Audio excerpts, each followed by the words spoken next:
마태복음은 17절까지 있어요. 그래서 이렇게 길지 않으니까 또 빨리 끝날 수가 있습니다. 오늘 마태복음에는 3장에는 물침례와 성령 침례에 대해서 기록하고 있어요.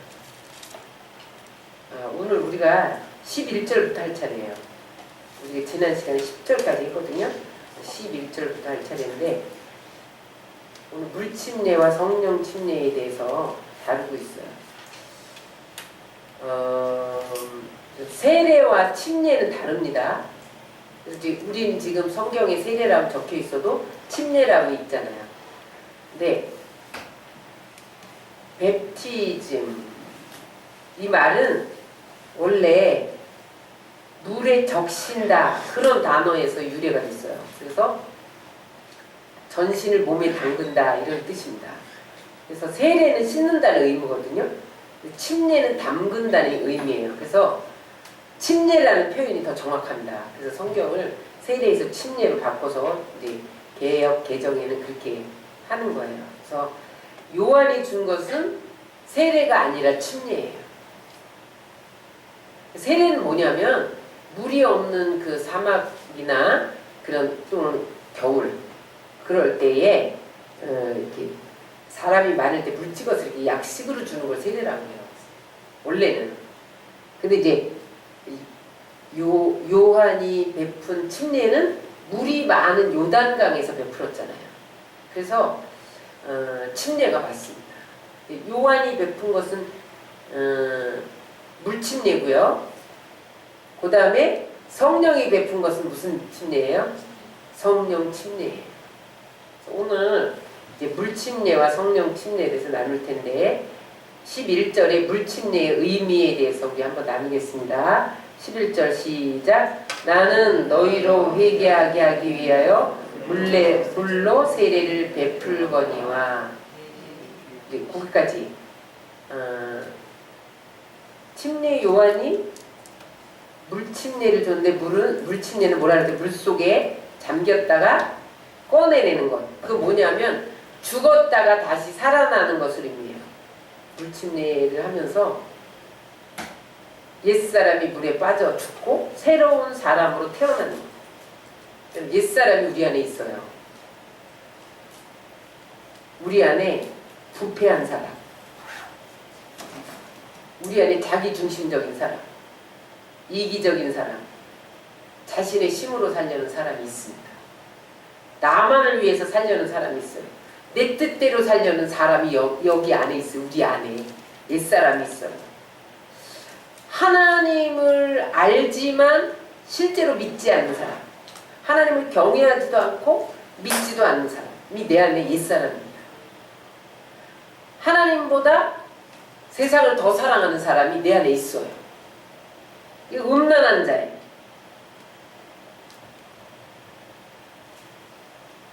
이러한 사람이, 옛사람이 이제 침례를 받는다는 것은 물속에 들어가서 물속에다 장사 지내는 음란한 사람, 이기적인 사람, 부패한 사람, 자기중심적인 사람, 하나님을 믿지도 않고 경외하지도 않는 그런 사람을 장사 지내고 이제 올라오면서 물속에서 나오면서 예수님을 영접하고 이제는 예수님이 주는 힘으로 예수님 뜻대로 그분의 영광을 위하여 그리고 그분을 위해서 마음과 목숨과 힘을 다해 사랑하는 그러한 사람으로 살겠습니다. 그렇게 결단하는 게 물침례입니다.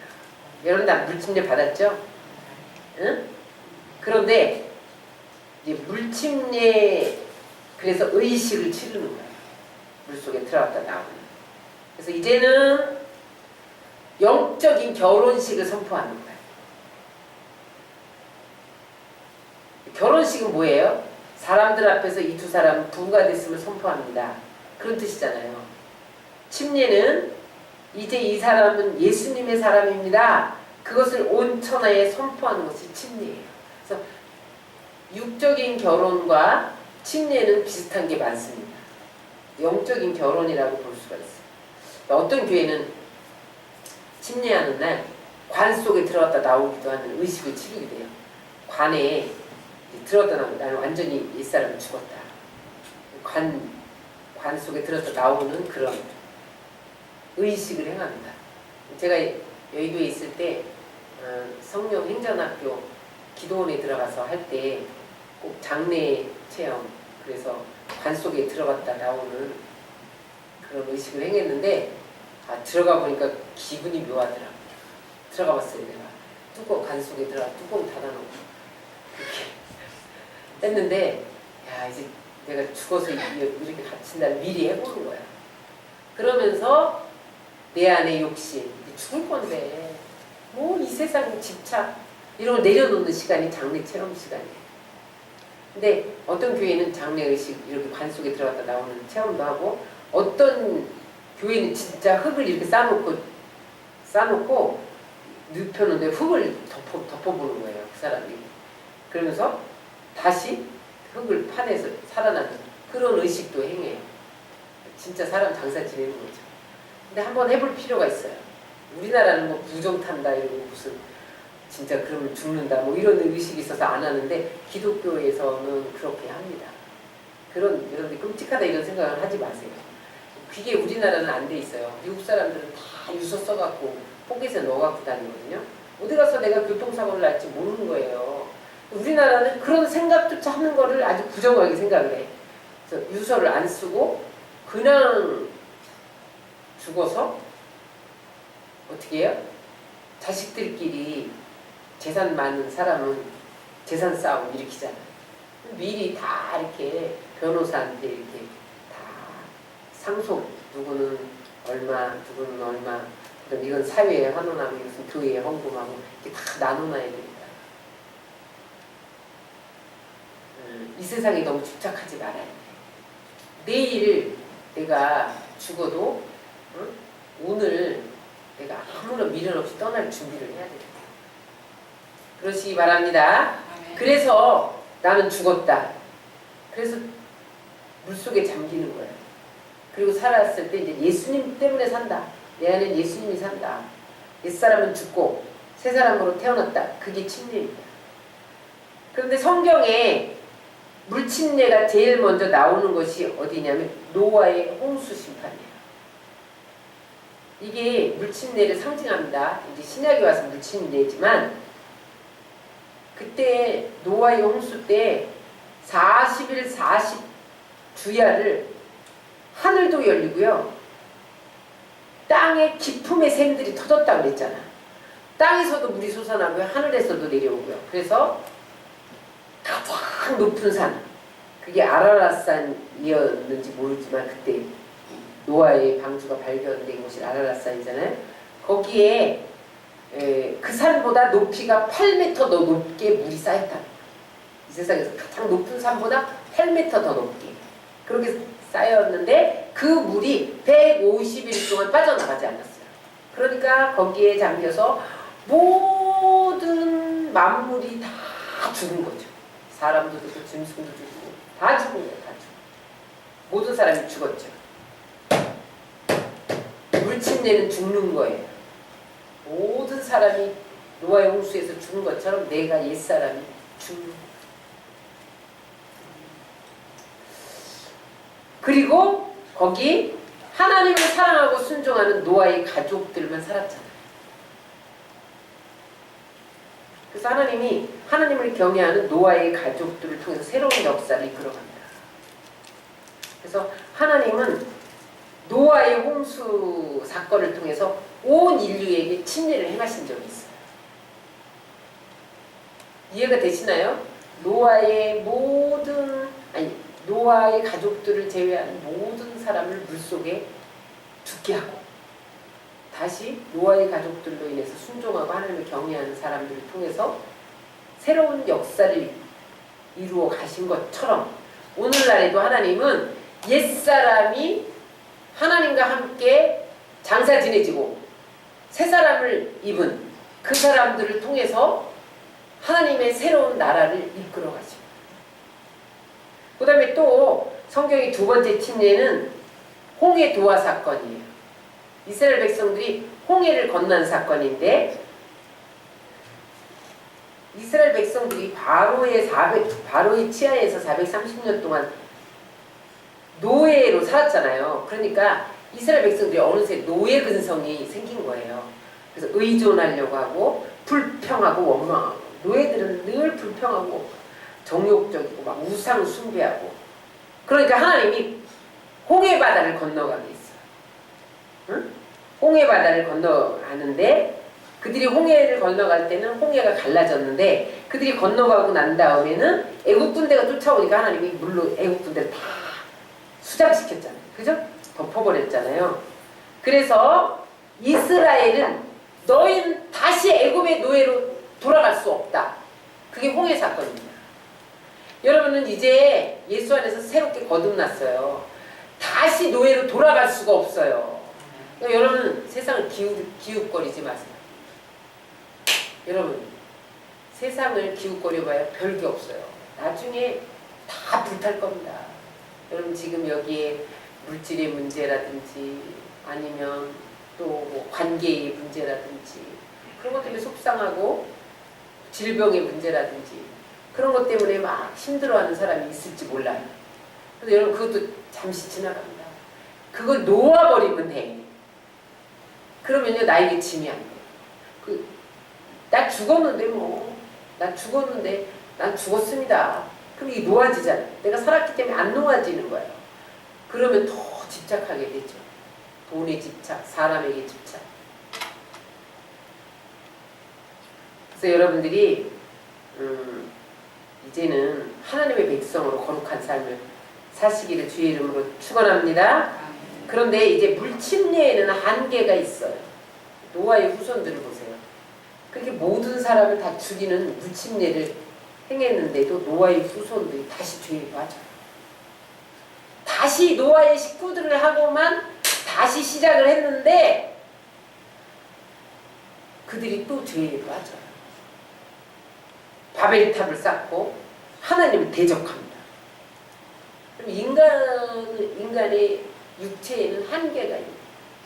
이스라엘 백성들도 홍해를 건넜는데 홍해를 건널 때는 감격으로 하나님을 찬양했어요. 야 죽을 수밖에 없는데 하나님이 이 바다도 가르시는구나. 막 감격의 찬양을 부르다가 홍해 건넌 후에 광야 지나가면서 계속 불평하고 원망하고 불평하고. 그게 물침례의 한계예요.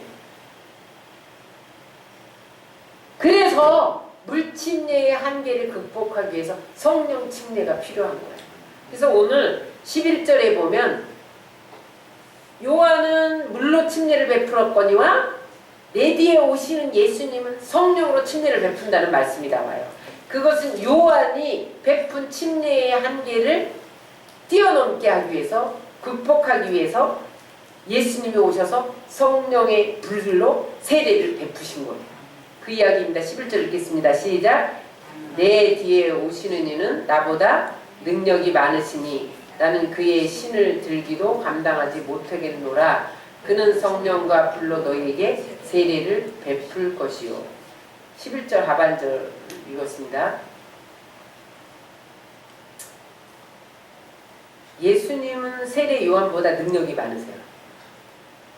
침례 요한은 선지자였어요. 그죠? 근데 예수님은 하나님의 아들이었잖아요.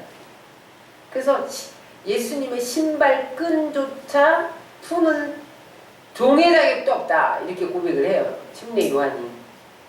그런데 오늘 뭐가 중요하냐면 침례 요한은 물로 침례를 주는데 예수님은 불과 성령으로 침례를 주시는 분이다. 이렇게 소개를 해요. 물침례는 죽는 거죠. 윗사람이 죽는 거예요. 노아 시대에 사람이 다 죽었어요. 홍해 사건에서도 애국 사람이 다 죽었어요. 물침례는 죽음을 말해요. 불침례도 죽음을 말해요. 사람을 죽이는 거예요. 그래서 성령의 불을 받으면 옛사람이 죽습니다.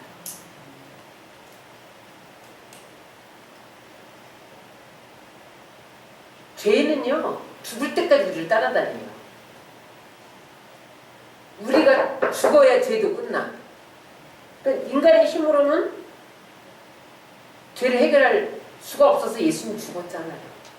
그래서 예수님이 십자가에 죽으실 때에 내가 예수를 믿으면 나도 그때 십자가에 함께 죽은 거예요. 그래서 자기중심적이고 이기적이고 음란하고 율법적인 나는 죽었다. 십자가에서 죽었다. 그렇게 성령께서 깨우쳐져요. 성령이 우리 가운데 오시면 나의 옛사람이 십자가에 죽었다는 것을 깨우쳐 주십니다. 그리고 죄를 태우세요. 죄를 태우시고 성령으로 불을 부으세요. 그게 성령 침례예요. 우리가 예수님을 영접하면 성령의 불이 우리 안에 들어와요. 불은 에너지고 생명이에요. 성령의 생명이 우리 안에 들어오는 거예요. 그러니까 새로운 삶을 살 수밖에 없어요. 성령 침례를 받는다는 말은 뭐냐면 물과 성령으로 거듭난다는 말이에요. 여러분 다 물과 성령으로 거듭난 것을 믿으시기 바랍니다. 그러면 성령 침례를 받은 사람이 가장 달라지는 게 뭐냐면 내면에 하나님의 생명이 들어오니까 하나님 나라가 임해요. 그래서 여러분 지금 나는 뭐 환경적으로 여러 가지 복잡한 일도 많고 해결할 일도 많고 눌린 것도 많은데 내가 성령 충만함을 받으면 내 안에 자유와 기쁨과 평안이 있어요. 그 자유와 성령이 주는 자유와 기쁨과 평안이 우리의 마음을 막 변화시켜요. 그래서 우리로 하여금 세상을 사랑하지 않게 하고 예수 믿지 않는 사람이 불쌍해지고 우리끼리 더 사랑하게 되고 주변 사람이 사랑스럽게 보이고 그래요. 저 사람이 아직 못됐는데도 사랑스럽게 보이고 이것은 뭐냐면 우리 안에 성령께서 침례를 베푼 까닭이에요. 그래서 여러분 아직도 여러분 주위 사람들이 믿고 불쌍히 여겨지지 않고 세상이 더 좋고 그러면요 여러분들이 성령의 충만한 기름이 떨어진 신호인 것을 알고 얼른 성령 충만해져 나가야 돼요. 그러면 어떻게 성령 침례를 받을 수 있냐? 여러분들은 이례적으로 받았지만 회개하고 예수를 믿어야 돼요. 죄를 자백하는 순간, 회개하는 순간 우리 안에 성령이 들어오세요. 들어오시고 이제 성령이 거하시게 됩니다. 여러분들 안에 성령이 거하세요. 제가 이제 우리 목요일날, 주일날 전도팀들이 나와서 집중적으로 전도를 하는데 나는 그 결신하는 게 기적이라고 생각해요. 전혀 안 믿는, 옛날에 믿었던 사람 말고 전혀 안 믿는 사람들을 데리고 대화하다 보면 우리가 이렇게 파라솔 2개 설치해놓고 부스 설치해놓고 그래서 거기서 전도지도 이렇게 돌리면서 또 거기 앉아서 음료수도 마시면서 이렇게 대화하거든요. 근데 정말 교회를 한 번도 안 가봤대요. 그리고 예수님의 옛자도 모른대요. 그런데 한참 대화하다가 결신을 시키면요. 결신을 따라해요. 기도도 다 받아요. 거기에 성령이 임하니까 그런 역사가 일어나는 거예요. 그래서 목요일날, 금요일 내가 걔네들 신앙고백 이제 고등학생 고3도 막 신앙고백 시키고 어른도 시키고 어른이요 어떤 분이 교회 한 번도 와보셨어요. 한 번도 안 가요. 예수님의 예자도 모르는데 근데 따라하니까 다 하는 거예요. 내가 끝나고 나서 야 이게 기적이다. 주일날 오셔요. 근데 대답은 다 하는데 그다음부터 영적 전쟁이 시작되는 거예요. 그래서 그분들이 주일날 못 나오고 막 그래요. 계속 우리가 뒤에서 영적 전쟁을 치러줘야 되는데 그를 구주로 영접하게 하는 이가 성령이세요. 그 사람이 언제 나를 봤다고 내 기도를 따라하겠어요. 성령이 강권하니까 하시는 거예요.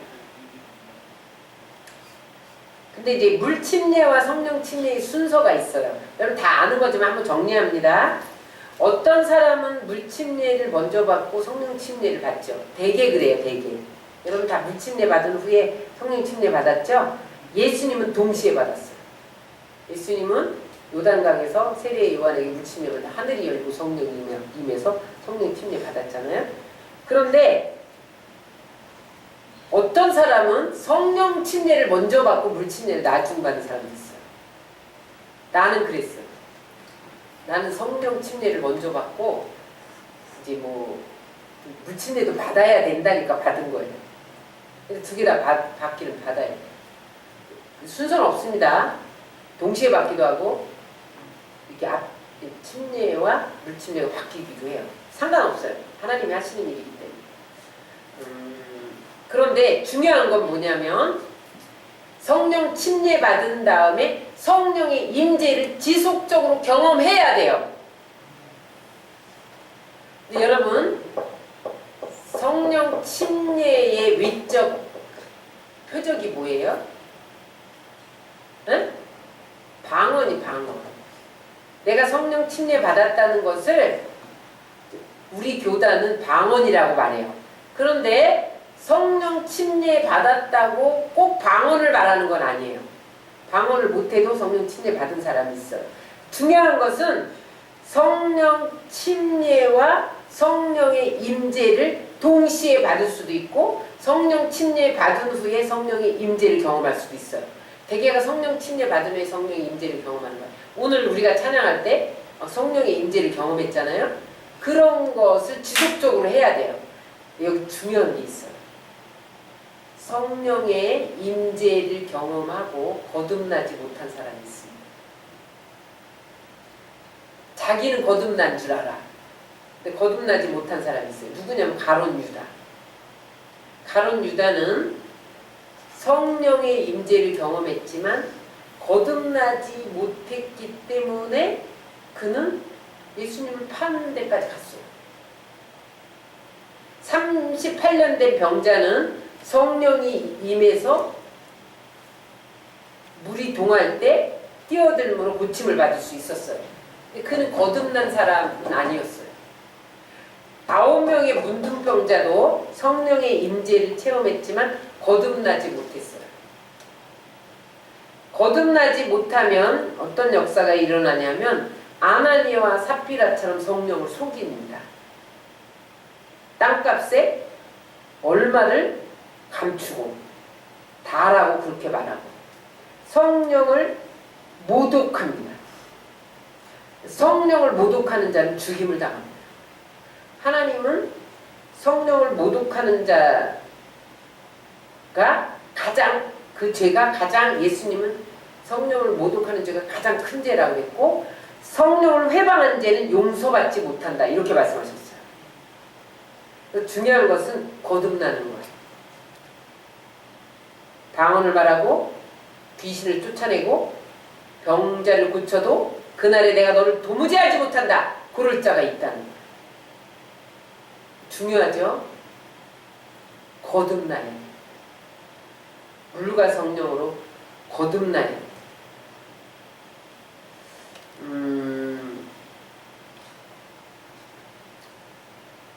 그런데 거듭나고도 성령의 임재를 체험하지 못하는 사람이 있어요. 여러분들 이게 좀 헷갈리나요? 성령의 임재를 체험하면 능력이 있는 거예요. 귀신이 떠나가요. 성령이 임하면 병이 막 고쳐져요. 응? 그런데 거듭나고도 성령의 임재를 체험하지 못하면 은사가 나타나지 않아요. 구원은 받았지만 은사가 없어요. 그러므로 우리는 어떻게 해야 돼요? 성령의 침례를 받고 지속적으로 충만해야 임재를 경험하면서 치유도 경험하고 뭐예요? 능력도 나타나고 마귀도 이기고 세상도 이기고 그런 역사가 일어나는 거예요. 그래서 여러분 성령을 소멸시키지 말아야 됩니다. 성령 침례를 받은 다음에 성령을 소멸시키지 말고 근심시키지 말아야 돼요.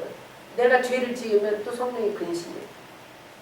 모독하지 말아야 돼요. 지속적으로 충만함을 받아야 돼요. 그래서 사도행전에 보면 성령 충만함을 받은 마가이다라파에서 성령 충만함을 받은 제자들이 어떻게 됐어요? 간절히 기도하니까 거기서 방언 받은 그들이 성령 충만함을 받아서 그 다음에 어떻게 됐어요? 나가서 전함에 하루에 3,000명, 5,000명 회개하는 역사가 일어났잖아. 응? 그럼 여러분, 여기 성령을 소멸치 말고 내 안에 성령의 소욕과 육신의 소욕이 싸울 때에 날마다 성령의 충만함을 받아서 육신의 소욕을 죽이시기 바랍니다. 응? 영으로 육신의 행실을 죽여야 살 수 있는 거예요. 오늘 우리 카톡에 어떤 집사님 기도만이 살 길입니다. 왜 그래요? 기도해야 성령이 오셔서 우리 안에 활동하시니까 기도만이 살 길인 거예요. 그래서 나의 원대로 살지 말고 하나님의 원대로 살 수 있도록 기도해요. 매일매일 성령 충만함을 받아야 돼요. 어제 받았는데 오늘 또 안 받아. 그러면요, 내가 또 넘어지고 옛사람이 나와요. 이 두더지 치는 거 아시죠? 두더지 치면 들어갔다 빼면 나오잖아요. 성령 충만하면 이게 들어가요. 내 옛사람이. 근데 성령 충만하면 또 충만하지 않으면 또 나와요. 그래서 이제 우리가 날마다 예수 그리스도 충만함을 받아 예수의 증인이 되고 그 다음에 향기를 나타낼 수 있어요. 근데 이제 여기 12절에 보면 타작의 단계가 나옵니다. 12절을 다 같이 읽겠습니다. 시작. 손에 키를 들고 자기의 타작마당을 정하게 하사 알곡은 모아 곳간에 들이고 쭉정이는 꺼지지 않는 불에 태우시리라. 여기 알곡은 성령 침례를 받고 지속적으로 성령 충만함을 받은 사람을 알곡이라고 해요. 무슨 말인지 아셨죠? 나는 방언을 말해. 그래서 천국을 나는 따놨어. 이런 건 없는 거예요. 성령 침례를 받을 때 방언을 말하는 경우가 대부분인데 그 다음에 지속적으로 성령 충만한 사람이 알곡되어 천국 창고에 들여집니다. 그 다음에 여기 쭉정이는 거듭나지 않고 성령 침례를 받지 않은 사람을 말해요. 그 사람은 하나님이 타작한대. 타작을 3단계로 나누는데 여러분 시골에 우리나라가 원래는 농어 사회였잖아요.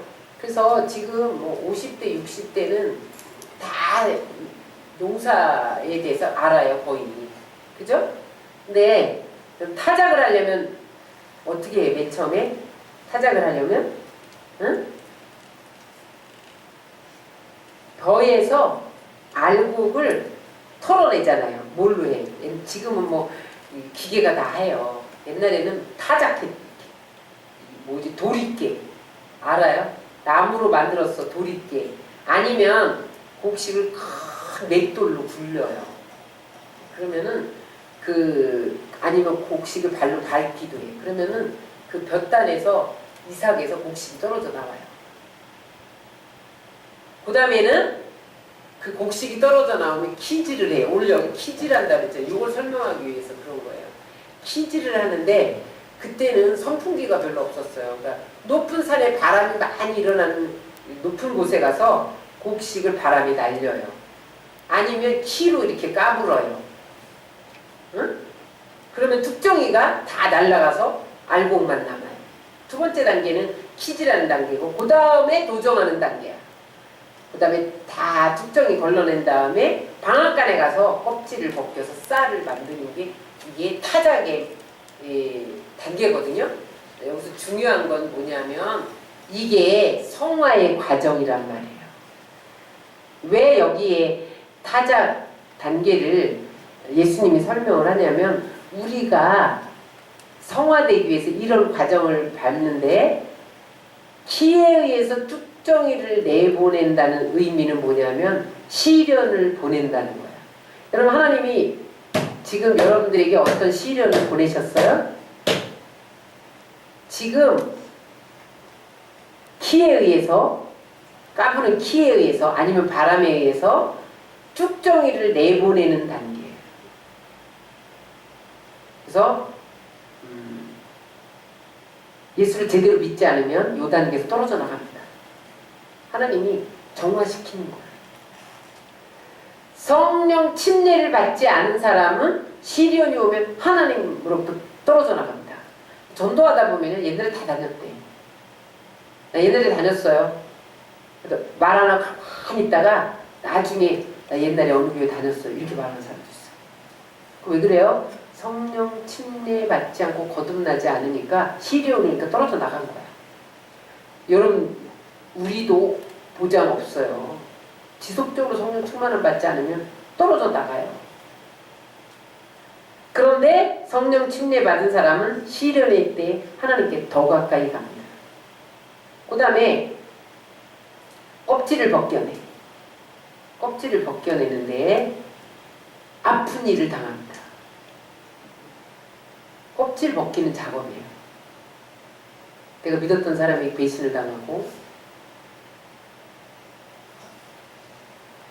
사람들이 내 머리로 밟고 다니고 중상 모략하고 그 다음에 돈도 땜을 당해서 괴롭고 누가 내 돈 떼먹고 이러는 게 아픈 일이에요. 고통이 따라요. 그때 하나님이 왜 그렇게 하느냐. 하나님이 허용하지 않으면 참새 한 마리도 땅에 떨어질 수 없잖아요. 내 육신의 껍질을 벗기고 있는 거. 내 자아의 껍질을 벗기고 있는 거. 육의 행실을 죽여야 되기 때문에 하나님이 지금 아픔을 통해서 그 일을 하시는 거예요. 그러므로 여러분 고난이 올 때 아픔을 당할 때 껍질을 벗기시는구나. 그래서 하나님께 순종해야 됩니다. 그래서 껍질을 잘 벗기면 하나님이 도정을 방앗간에 가서 다 껍질을 벗긴 다음에는 창고에다 1년 먹을 거 다 이렇게 쟁여놓잖아요. 그런 것처럼 거듭나서 계속 성령 충만을 받고 순종하면서 고난을 이겨야 합니다. 그러면 이제 그걸 통과하게 되면 영적으로 성숙해지고 마침내 천국 창고에 들여질 줄 믿습니다. 13절 14절에는 이제 예수님이 침례받으려고 요한에게 왔는데 침례 요한이 만류하는 장면이 나와요.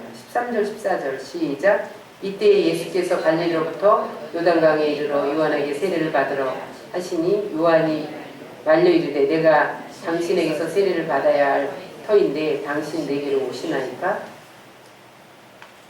침례는 제사함의 침례잖아요. 예수는 죄가 없잖아요. 그러니까 침례를 만류하는 건 당연한데 이제 왜 받으셨냐면 15절에 보면 십자가를 지고자 하는 결단이에요. 침례가 뭐라 그랬어요? 죽는 거라 그랬잖아요. 그러니까 이 침례를 받음으로 나는 십자가에 죽을 것이다. 그런 결단을 하는 게 침례입니다. 자 15절 읽겠습니다. 시작. 예수께서 대답하여 이르시되 이제 허락하라. 우리가 이와 같이 하여 모든 의를 이루는 것이 합당하니라 하시니 이에 요한이 허락하는지라. 아멘. 예수님이 십자가에 죽겠다는 결단을 함으로 하나님의 의를 이루기 위해서 침례를 받아요. 예수님이 십자가에 죽지 않으면 여러분 하나님의 의가 이루어지지 않습니다. 그러면 그 하나님의 의가 이루어지는 게 뭐냐? 그건 이런 거예요.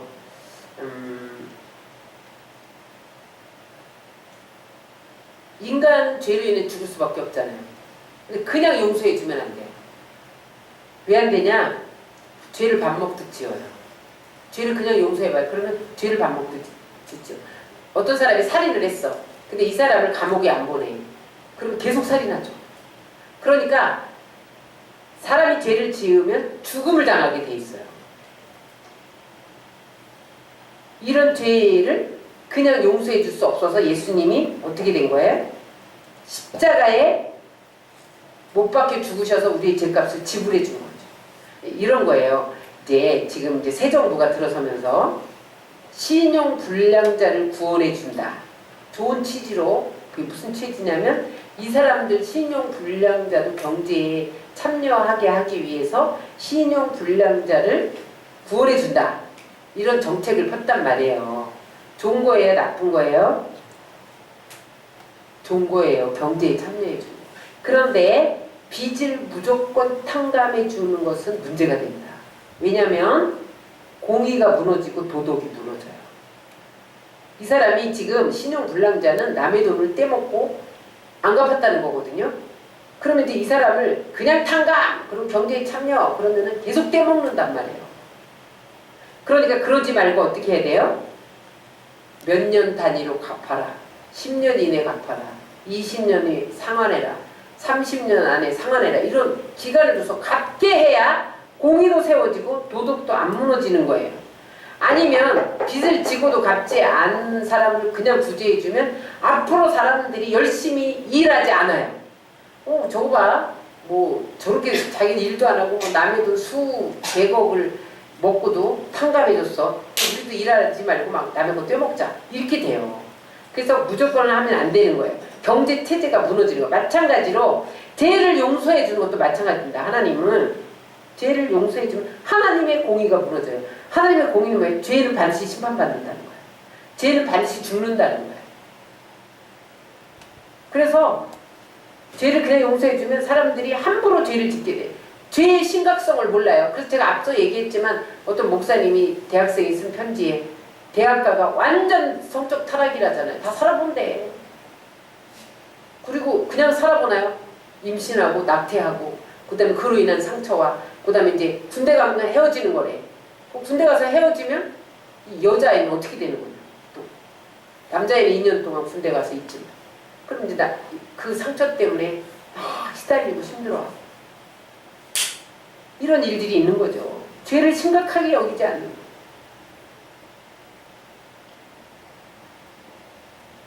그래서 하나님이 이 문제를 해결하기 위해서 고민 끝에 예수님을 보낸 거예요.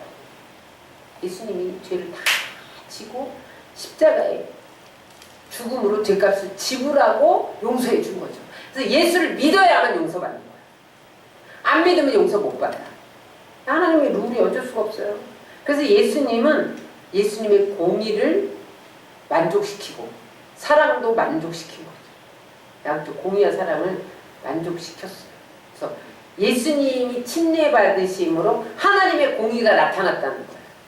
이해가 되시나요? 예수 믿는 사람이 불신자마도 못해 이런 소리 듣죠. 많은 사람이 그렇게 듣습니다. 저게 예수 믿는 사람이 너 때문에 예수 안 믿는다 이런 소리 듣는 것은 왜냐하면 많은 사람이 아무리 죄를 지어도 주일날 가서 나는 회개하면 돼 이렇게 생각하기 때문에 그런 소리 듣는 거예요. 이건 여러분 예수님의 십자가를 모독하는 행위입니다. 하나님의 용서를 이용해서 하나님을 욕되게 하는 거죠. 하나님이 이런 사람들은 반드시 심판할 거야. 난 아무리 지어도 주님은 용서해야 하나님 이런 것이 7번 공의를 모르는 사람이에요. 그래서 그 예수님의 용서를 이용해서 죄를 지으면 반드시 심판하십니다. 그래서 예수님 뭐라 했어요? 가늠하다 현장에서 잡힌 여인에게 뭐라 했어요? 다시는 죄를 짓지 말라. 다시는 죄를 짓지 말아요. 16절 읽겠습니다. 시작. 예수님께서 침례를 받으시고 물에서 올라오실 때 하늘이 열리고 하나님의 성령이 비둘기같이 내려 자기 위에 임하심을 보시더니 예수님이 십자가에 죽기로 결단한 것이 침례인데 그때 하늘이 열렸다는 거예요. 첫째 아담은 하늘문이 열렸어요? 안 열렸어요? 불순종했기 때문에 하늘문이 안 열렸어요. 둘째 아담인 예수님은 순종했기 때문에 하늘문이 열렸어요. 그래서 이제 예수님이 순종할 때 성령이 임하신 거예요. 따라하세요. 순종하면 성령이 임하신다. 성령은 비둘기 같은 형체로 나타났어요. 그때. 근데 여러분 성령 받을 때 현상은 중요하지 않습니다. 방언을 말하고 몸을 떨고 조용기 목사님도 성령 침례 받을 때 몸이 떨지 않았대요. 조용히 받았대요. 응? 어떤 사람은 막 불이 가슴에 펄펄 뛰었다. 그것을 굉장한 사건으로 생각하는데 성령과 펄펄 뛰는 건 중요하지 않습니다. 하나의 현상입니다. 성령을 받을 때 나타나는 현상은 사람에 따라 다 다릅니다. 중요하지 않아요? 거기 집착하지 말아야 되고 어떻게 해야 되냐면 믿음으로 성령을 받은 것에 중점을 둬야 돼요. 여러분 믿었기 때문에 하나님이 성령을 주신 것을 믿으시기 바랍니다. 그 다음에 이제 예수님이 죽기로 결단하고 침례를 받으시니까 감동하셨어요. 17절 시작. 하늘로부터 소리가 있어 말씀하시되 이는 내 사랑하는 아들 내 기뻐하는 자라. 내 사랑하는 아들이다. 이렇게 선포했는데 이건 시편 2편 7절에 보면 내가 너를 사랑하노라 내가 너를 낳았도다. 그걸 인용한 말인데 하나님이 예수님이 침례를 받기로 한 것은 십자가에 죽기로 결단한 상징이라고 했잖아요. 그랬더니 하나님이 너무 기뻐하셨어요.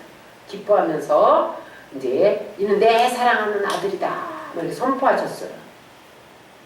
하나님은 언제 우리를 기뻐하냐? 내가 죽기로 하면 기뻐하십니다.